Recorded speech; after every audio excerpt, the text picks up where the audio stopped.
Hey, Life Skills family. Quick heads up. Today's episode, Healthy versus Unhealthy Anger Releases, gets real deep. We're talking about how we handle anger, and it might touch on heavy topics like self-harm or abusive behavior. If that feels intense, take it at your own pace and maybe watch with a trusted adult if you need some extra support. Grab a snack, a notebook, and let's dive in together. You got this. Welcome back to the Anger series on the Life Skills Hub. This is episode 8, Healthy versus Unhealthy Anger Releases. Last time, in The Cost of Anger, we talked about how anger can cost you friends, trust, even your peace. Check it out in the playlist below if you missed it. Today, we're diving into what you do with that anger once it hits.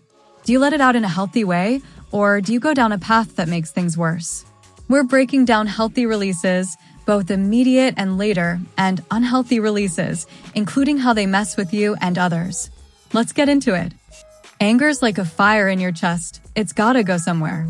In episode 5, we talked about triggers, like feeling disrespected or stressed, that spark that fire. But what you do with it, that's the game changer. Releasing anger in a healthy way can calm the flames, turning it into energy and help you grow. Letting it out in unhealthy ways? That's like pouring gasoline on the fire. It spreads, it burns, and it leaves scars. Healthy releases let you process anger without hurting yourself or others. Unhealthy releases? They might feel good for a second, but they come with baggage, sometimes big-time consequences. Let's start with the good stuff, healthy ways to let that anger out. Healthy releases come in 2 flavors, immediate and later. Both help you take control of your anger without wrecking your life or anyone else's. When anger hits hard and fast, like when you're about to lose it, immediate releases can help you take control without causing harm. Try deep breathing, slow, deliberate breaths. As we mentioned in episode 5, it's science-backed to calm you down, like hitting a pause button on your brain.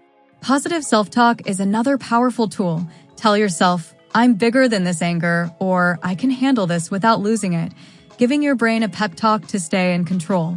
You can also shift your focus by thinking of something happy, like your favorite place, a pet, or a memory that makes you smile. Maybe that time you aced a test or laughed with your crew. Humor works wonders too. Crack a silly joke like, why did the tomato turn red? Because it saw the salad dressing, or watch a funny meme to pop the anger bubble and loosen the tension. Physical outlets, like punching a pillow, going for a quick jog, or screaming into a towel, let you release that energy without hurting anyone. Stepping away from the situation for a few minutes isn't running, it's regrouping to cool off. Teens today might also turn to quick distractions, like blasting a favorite song, scrolling through a chill playlist, or playing a quick mobile game to hit reset, but be careful not to get lost in the screen. These immediate releases help you manage anger in the moment, keeping you and those around you safe. Later releases are all about processing anger after the heat of the moment, helping you reflect and grow. Journaling is a great way to start. Writing down what made you angry and why can feel like untangling a knot in your head, giving you clarity. Talking it out is another powerful method.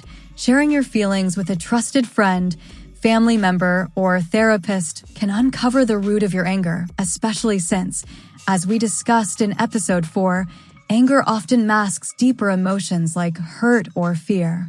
Creative outlets like drawing, painting, or making music let you channel that energy into something you're proud of, turning a negative into a positive. Exercise is also key, whether you hit the gym, dance, or play a sport. Moving your body can reset your mind, leaving you calmer and more focused. These later releases help you process anger constructively, building emotional strength for the long haul.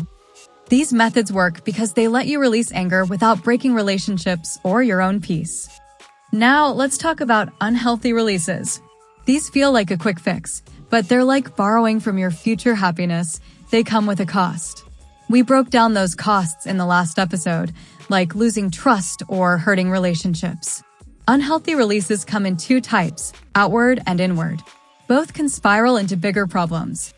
Outward releases occur when you lash out at the world, often causing harm to others and yourself in the process. Fighting, such as shoving or engaging in more serious physical altercations, can lead to injuries, broken friendships, or even legal trouble like arrests or court dates. Ignoring others by ghosting friends or family when you're mad shuts down communication and builds walls, choosing isolation over connection. Being abusive or manipulative through yelling, insulting, or guilt-tripping others might feel powerful in the moment, but it erodes trust and respect, paving the way for toxic relationships. Destroying property, like smashing a phone or trashing a room, may release rage temporarily, but it leaves you with regret, repair bills, or a reputation for chaos. Teens today might also turn to online ranting, posting angry rants or subtweets on platforms like X or Instagram to vent, but this can backfire, sparking drama, hurting friendships, or getting them in trouble at school or work. Similarly, cyberbullying, trolling, sending mean messages, or piling on someone online might feel like a release, but it can lead to serious consequences like suspensions or legal issues while deeply hurting others. Inward releases, where you turn anger on yourself, are just as harmful. Self-harm may numb the pain temporarily, but it leaves physical and emotional scars and traps you in a cycle of shame. Substance abuse, like turning to alcohol, drugs, or vaping to dull anger, can lead to addiction, health issues, and strained relationships.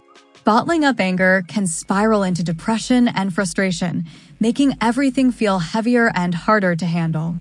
Holding on to unprocessed anger builds resentment, poisoning your outlook and future connections.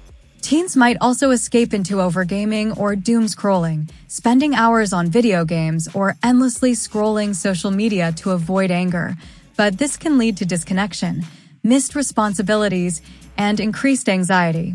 Self-sabotage, like skipping school, blowing off assignments, or intentionally pushing away friends, is another way teens internalize anger, but it damages grades, relationships, and self-esteem, creating long-term setbacks.